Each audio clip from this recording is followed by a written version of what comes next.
Bakit? And all because, sabi ko nga, sinabi ko na dati, we are a threat to the perpetuation in power of people na interesado maging, sabihin na natin Prime Minister, kung matuloy yung niluluto nilang tsa-tsa, o President, kung hindi maluto yung tsa-tsa nila.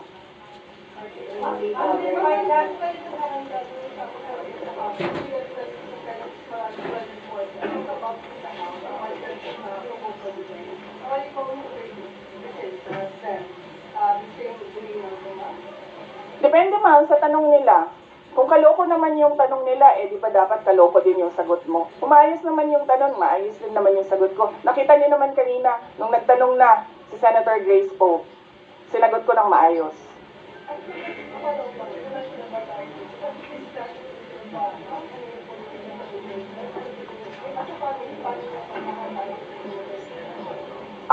Sa amin po kasi, we put lines.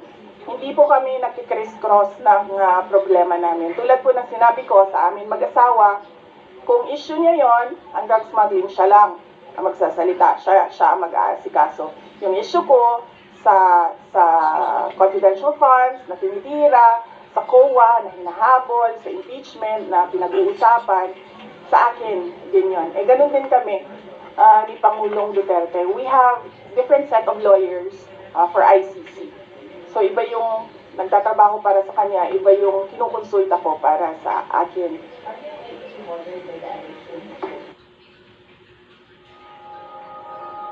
I just enjoy racing my dirt bike no matter what it is. I don't do it for the money, I just do it for the love of it.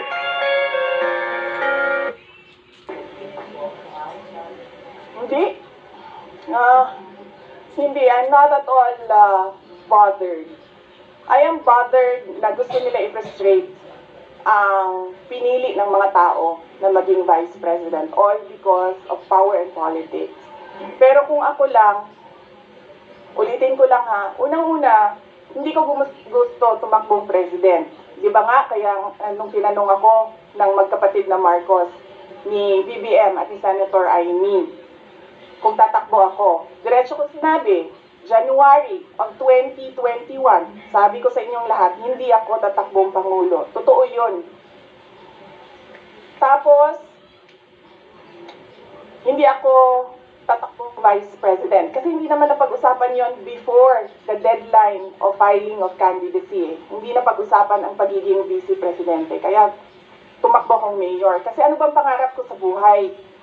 Maka 3 consecutive terms na mayor ng Davao City.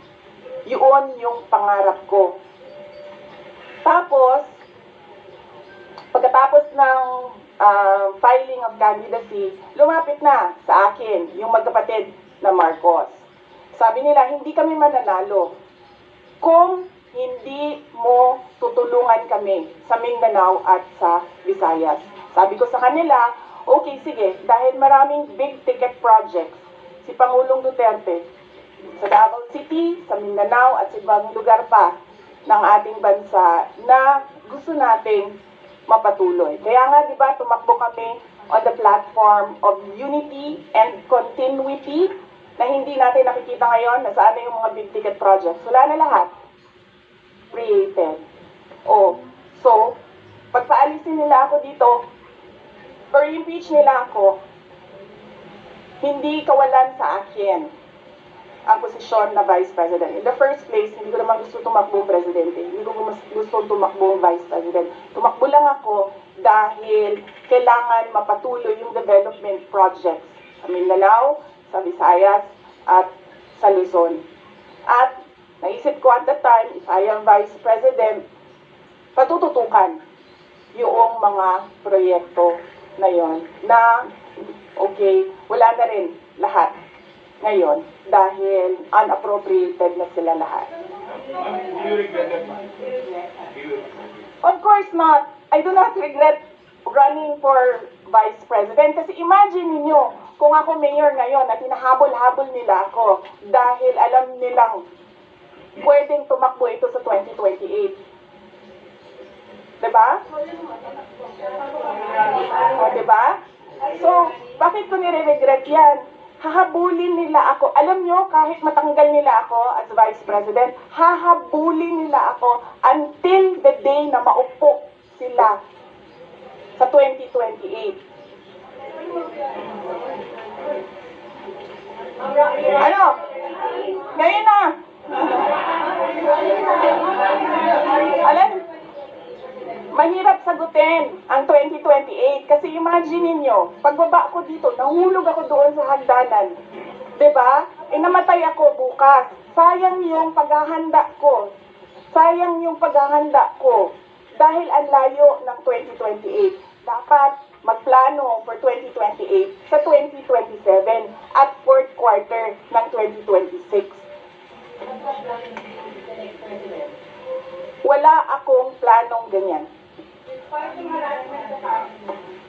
Yes, ma'am. Wala naman kami, ano ba sinabi nila, huwag kami matakot. Hindi kami takot. Hindi kami takot. Sumasagot lang kami sa kanilang mga atake sa amin. At gusto lang namin ipresenta sa taong bayan ang isang perspective na ginaganito kami dahil we are a threat politically and for power.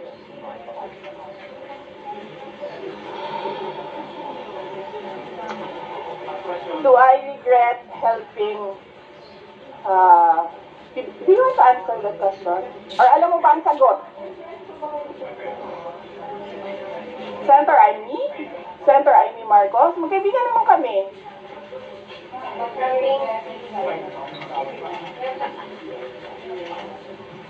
Kasi ganito yun, sabi ko nga kanina eh. Inisip ko na yan eh. Sinabi ko kanina eh. Kung hindi man ako tumakbong Vice President, mayor ako, hahabulin pa rin ako eh. Hindi nga natin alam kung sinong mananalo nun eh. Kung hindi ako tumakbong Vice President, hindi siya ang President. So likely yung isa ang President. Lalo na yun. Kita nyo nga doon, di ba?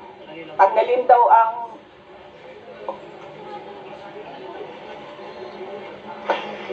Ano? How would I protect myself? I hire lawyers, ma'am. Yan na lang naman kasi talaga ang magawa ko. Pero kung makikita nyo, hindi na talaga sila sumusunod sa batas, sa harassment nila. So,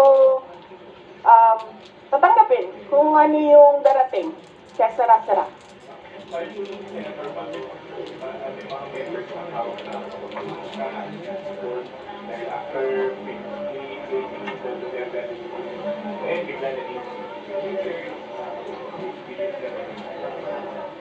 Ako, lumaki ako sa politics. 9 years old pa lang ako, mayor na ang father ko. So from 9 years old until today, wala akong ibang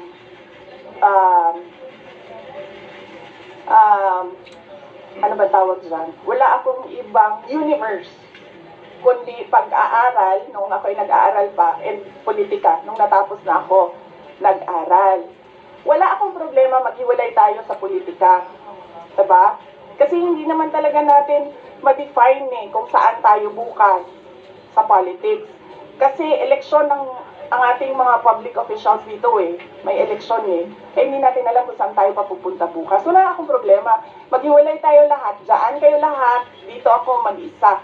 Ang hindi ko nagugustuhan ay yung pambabastos.